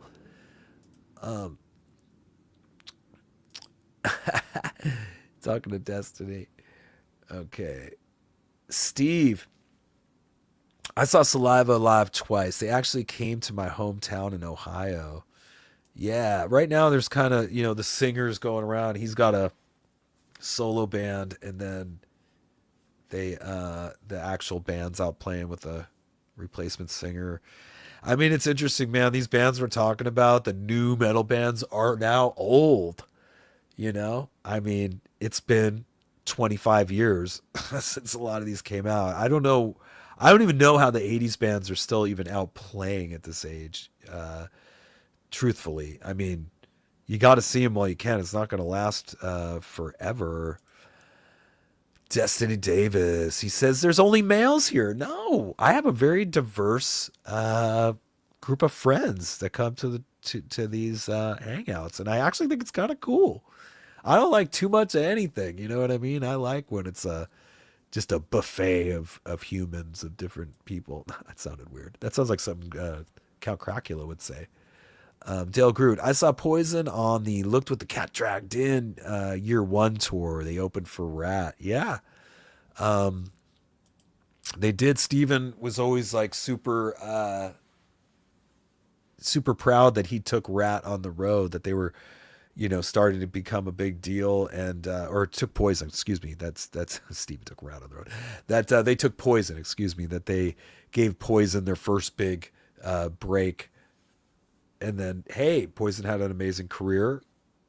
In the 2010s, Poison ended up having Ratt open for them on a few tours, which I did see that, which is it's cool. They're both good, whether it's Brett solo or Poison. Of course, I love CC and the band, and again, I hope everybody gets to play with Brett. I don't want to. I don't like seeing when there's bad blood with these iconic guys.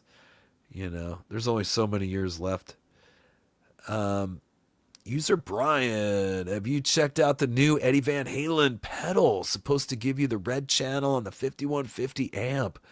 Well, now I feel like with that Tone X, I mean, I just got so many Eddie Van Halen amps that are available through IK Multimedia.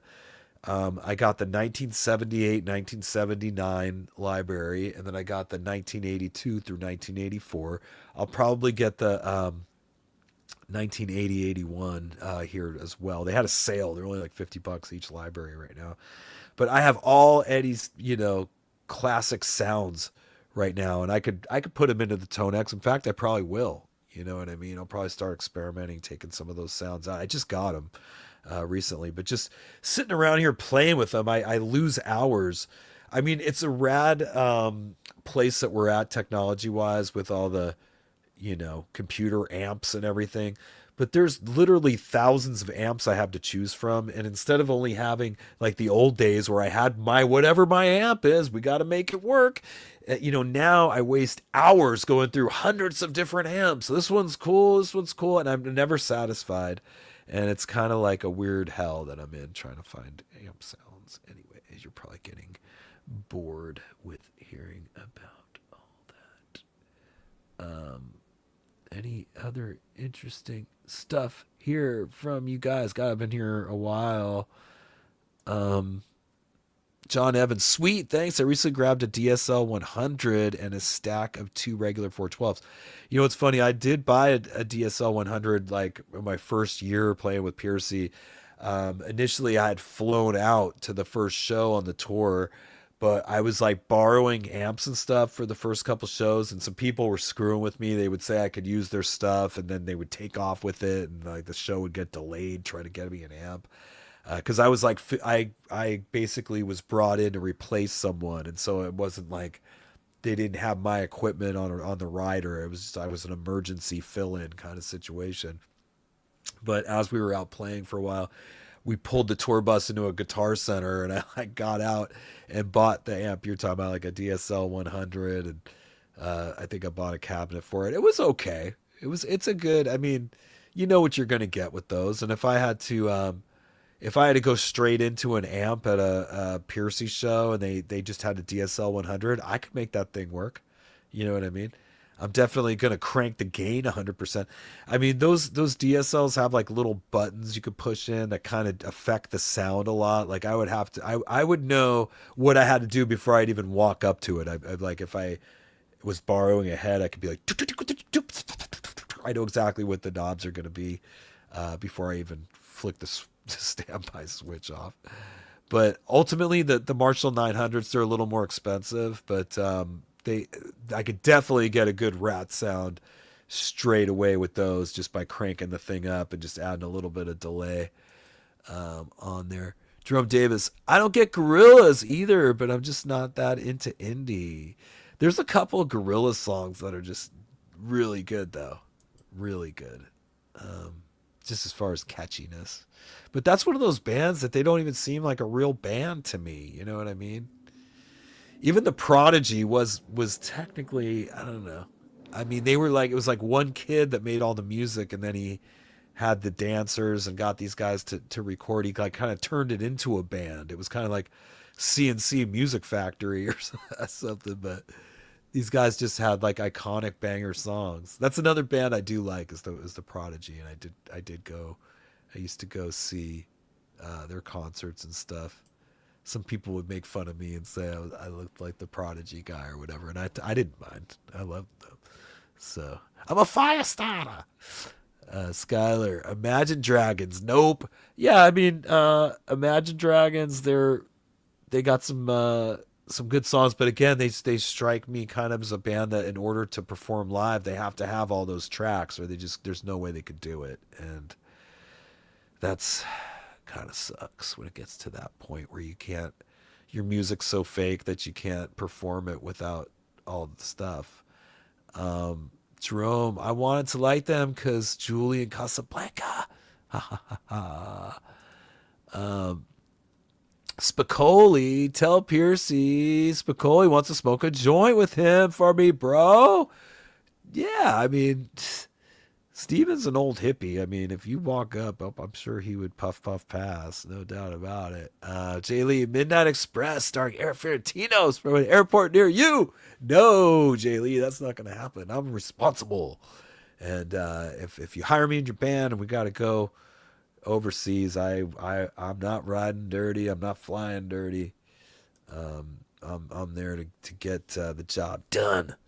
Skylar, my dogs like chicken. Yeah. I'm just not in. I mean, Charlie Cat does get some fancy feast. I don't like that she gets that. I would like if she didn't, but the fact is She's been eating that for years before I came into the picture. And so I at least got her off it in the morning. I got her eating at least some real tuna fish. And occasionally Charlie Cat will eat some chicken. One thing that's really good, I mean, salmon is really good for cats. And we try to eat salmon at least once a week or something. And Charlie Cat I call her Snarf sometimes because she's definitely the one who comes up and wants whatever human food we're eating, no matter what it is. But we're good with giving her some pieces of salmon and stuff. That's good for them.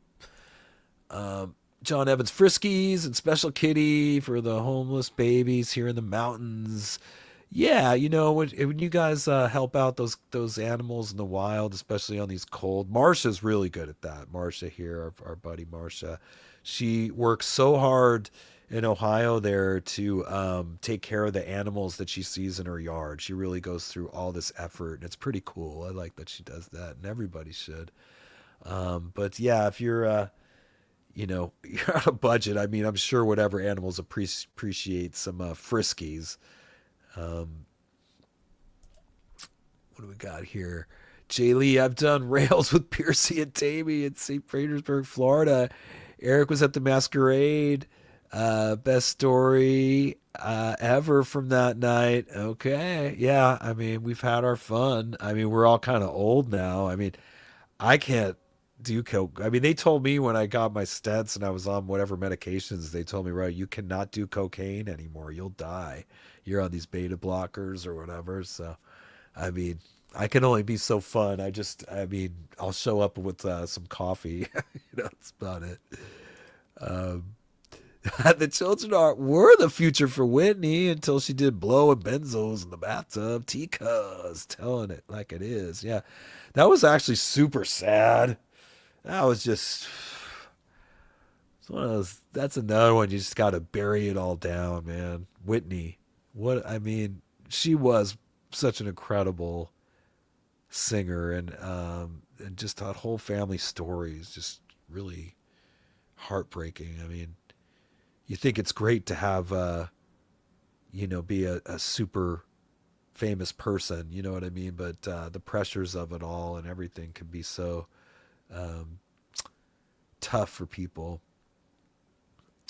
What else we got here? Black Phillip, shout to moms for sure. Mom always rules. Yeah, it's good. I mean, they grow up. You got to put the time in to make sure the humans that you made are good people out in the world. Smash that like button, says Dawn. Way more watching than likes. Well, hey. Marsha, my cat scratches the glass cabinet every time they want a treat. Chicken Temptations. Have you guys tried the Shrimp Temptations yet? Oh my God. There's some kind of kitty crack they put in those. My cats get all serious around treat time with those. That's kind of a newer flavor. Freedom Fighter. Isn't Streamlabs free? It could save money instead of using StreamYard. Possibly, but I mean, StreamYard is just so cool, everything that it does. Relax. All right? It's just easy, just loading up the videos. It looks great. I don't know. I like StreamYard. It's not that expensive. I mean, it's about $40 a month. But that's stuff the super chats kind of pay for, and I appreciate that. You know what I mean? It's just, I've done other things with Chris that he's set up before, and it just didn't look as good. And I just, I like StreamYard. I want to keep using it. Let me see here. Oops. Oh, I almost deleted Marsha's comment. Marsha is a human resource officer. Employees love her or they hate her. Yes, I've heard stories. I mean, it's always tough if you're in a position where you might have to let someone go. Yeah, it sucks, man. People that lose their job can become very disgruntled. Ask me how I know. John Evans. Clint Smith picking is the shit. Tickled many a guitar in a nursing home now. Yeah. Getting old blows. That's why we got to live it up while we still can. Tikas. Dolly Parton in the bathtub. The most definitely eyes. Islands in the stream. That is what we are. Oh, yeah. I always love me some Dolly Parton, man. Like, I don't know how old you guys are. I'm 53. But when I was a little kid, all her movies and stuff were so horny. Like, 9 to 5. Of course, the best little whorehouse in Texas. If you don't see that one on too much anymore, but those are kind of stuff that be on like in the daytime. And I didn't. I mean, it messed me up, man. As a little kid seeing that stuff, I'm just forever be tainted. I'll always be a dirty brain guy just from all that terrible stuff I grew up watching. Um, John Evans, Dolly is high class country and major bank. Everybody respects that queen. Yeah, well, maybe you should put on a best little whorehouse in Texas and see if you still feel the same way about it there, Sonny. Um, Unique Davis, as someone who doesn't like country, I love Dolly. No, she's super cool. Um, there's God, we're that Monsters on the Mountain thing in Tennessee happens. That's like right near her whole. She's got like a whole Dolly Parton city over there. I forgot what it's called. Um, I had a buddy that just did some music video stuff with her. She's really seems like a great person from all that I've heard. Tikas, George Strait's live drummers, Bobby Jarzenbeck, killer metal drummer. Oh, and plays for George Strait. Yeah, well, hey. Sometimes it's challenging as a musician when you take a gig that's not what you do all the time, but you take it just to challenge yourself. I mean, it's kind of like that with Bow Wow Wow when I played in that. I had never played a big hollow body Gretsch guitar or anything, but I don't know. I didn't have anything else going on, so next thing you know, I was like playing "I Want Candy" and all that. Rat and Roll. So many memories with you and Steve in Pottsville, PA, 2002. Band kept blowing power out. Girls came in. Boobies. Crazy Night, 2002. Steven drunk, but we had fun with Todd, the drummer at the time. Yeah. Well, I mean, am I going to have to give a sexy... Sexy times. It was sexy times. What can we say? John Evans, you may need to check out a sleep study, Eric, especially with your heart. It saved my life. Maybe. Is that when they count boners? How many boners I get through the night? He had 34 boners. Mike, Pop Evil are good friends of mine. When they just got signed years ago, they opened for my band K Wild at the Carnival of Chaos. Wow, man, that sounds like a crazy night. The Carnival of Chaos. Wow. I mean, I would have a serious fear of missing out if I didn't show up to the Carnival of Chaos. The Trish a Kiss. I'm not ashamed. I grew up in the best era for music. That's right. Well, the older we get, we've had a taste of it all, you know? I mean, it's all our music, right? But hopefully we all live to be, 80 plus years and it'll all be our music. 8 decades worth. And then everything our parents did too. I mean, there's tons of music that I loved that I wasn't even born yet when it came out. I'm not ever good at reading your name. Delectric. Is that right? Delectric. Any behind the scenes stories of the 10 Miles Wide video? And yes, Mick Mars did release a solo album a few years back. Yeah, the 10 Miles Wide video was taken up at a warehouse in Los Angeles. And it was kind of a weird scenario. One of the cameramen that worked on it got some insane footage that day, and then he went home and died.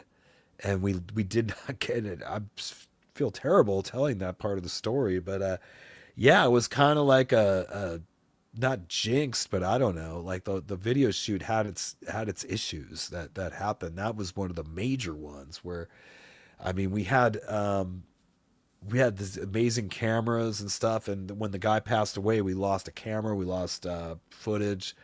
There was also some stuff didn't turn out. It was almost like the place was haunted or something. But a lot came of negative stuff came out of that video because we were started being accused of being like Freemasons or, really the whole Illuminati thing. It was so popular at that time, especially with like Jay-Z and these people being, with the one eye and it just all the aesthetics that go along with that. And Steven was really just trying to like be edgy like that, kind of show that world, like not that he's that wear that, but he wanted to portray that, like he wanted to have like a Illuminati party, you know. And so that was kind of his idea. We all dressed up for it or whatever. The video came out pretty good. It could have been better if we had all the footage, but yeah, there was a little behind the scenes and deaths and hauntings and cameras that didn't work right, film that came out all undeveloped wrong or developed not right. Dale Groot, that's right, Trish, 80s pop metal rock and country rock, good stuff. Yep. John Evans, I don't even listen to the radio anymore. YouTube and CDs. My youngest son laughs at dad. Good to see the vinyls coming back. Yeah, same Z's.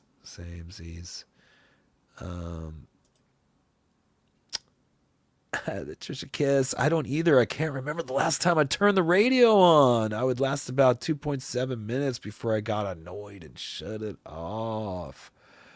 Yeah, so no new music for you guys, huh? You don't have any new artists you want to talk about in the chat that you think people would like? You can always let us know. And I'm sure some people want to check out some new stuff.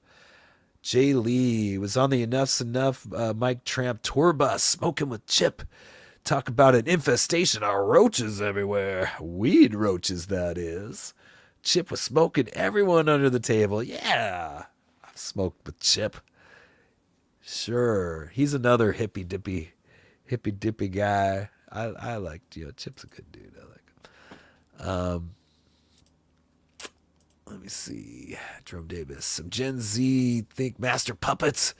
That song from Stranger Things. Yeah. I used to love playing Master Puppets on guitar when I was first starting out to play. That was good times, man. Having a garage band and playing. We didn't even need a bass player. It's kind of funny that when A Justice for All came out, like all that stuff about there, you couldn't hear the bass on it. I don't know if you guys remember that whole controversy, but what's interesting about what I liked about Metallica when I was 15 and playing with my high school friends in the garage, like we didn't have a bass player. Like everybody played guitar or drums. It seemed like not many kids wanted to play the bass really. But you didn't need it. You did not need a bass player to play the Metallica songs. I felt like we even did my first time I ever played was at Oak Crest Junior High School with my friends Travis and Ray, and we did For Whom the Bell Tolls. We did Creeping Death. We did some Megadeth. We did Megadeth's version of Anarchy in the UK, and we were like 15 years old. This was in the 80s, and but we just had two amps, the drums. We were in like the lunchroom of the junior high school, and like ba ba ba ba ba. I think we just played it on guitar instead of bass. I think Cliff Burton initially played that with a wah pedal, but we just played it on guitar, and it was still awesome. I'll always remember getting the standing ovation from the kids at school. It was very validating at the time, and I was like, yeah. Jerome, artists write music for it to go viral on TikTok these days. Well, yeah, you are a slave to that. I have to say, as I've been like 3-4 months into doing this channel, and you can get really sucked into that, like constantly checking to see what your views are on stuff. And I think YouTube's changed a lot. Like they're pushing more shorts and other things. And I think there's a lot of channels that were used to getting a lot of views and then suddenly aren't. And it's not that, it's more just the way YouTube's kind of pushing whatever they're pushing right now. But I guess my approach is more definitely trying to start a community here with you guys, which that part's been a lot of fun, and that's been working out. Every week, just us all getting together and getting to know each other, and me kind of giving a glimpse behind the curtain of being a hired gun, rock guy out there, and what all that entails. And if you're getting here late, yeah, I will handle that. That I'll take it from here. I'll be doing the road videos from here out, and you will be getting them, and they'll be free, and they'll be up on my page. And if you guys are cool with it, it'll have some other bands too. Okay, gonna take looks like the last one of the night. Jerome Davis, Justice for Jason is right. They treated him crappy. Yeah, I guess those guys were young back then when that was all going down, but yeah, I was always a fan of Jason Newsted, and it did suck that things went down the way they did. But Robert Trujillo's now been in the band for what, like 25 years, and he's done a great job, and he does fit the Metallica vibe. I do feel that way. I think he was a good choice for a replacement bass player, and Metallica, they're a monster, man. They're still doing it, and I love seeing James out there doing his thing still. Rat and Roll Eric, my family's so happy you with Steven. We all miss King Robin, but you have us feel better with your awesome talent. We love you from New York. Well, thank you very much. Blackened sounds good, and on the Justice for Jason mix, EC2 says, and Dangerous Toys. Spread Eagle. All right. Well, you guys, this was a ton of fun. I was only going to hang for an hour, but you guys made it like cool, and we just kind of kept going for it. And good times. I got the video shoot tomorrow. I got rehearsals with Pump5. I'll try to shoot some video from that, and I'll share it with you guys. You'll definitely be seeing the Frightbite this Tuesday. Bring some creepy friends of yours along that like that kind of stuff. And let's have an even bigger Fright Bite party on Tuesday. Dahlia Dark's going to be here. We're bringing back the Wheel of Misfortune. Dahlia actually bought some merch to send out to the winners. And I did get a thing on the posters. They're on their way from Portugal. It's not a total lost cause yet. So those are coming, and merch is coming out. Wheel of Misfortune coming back Tuesday. Be cool. Be kind to each other. I love you guys.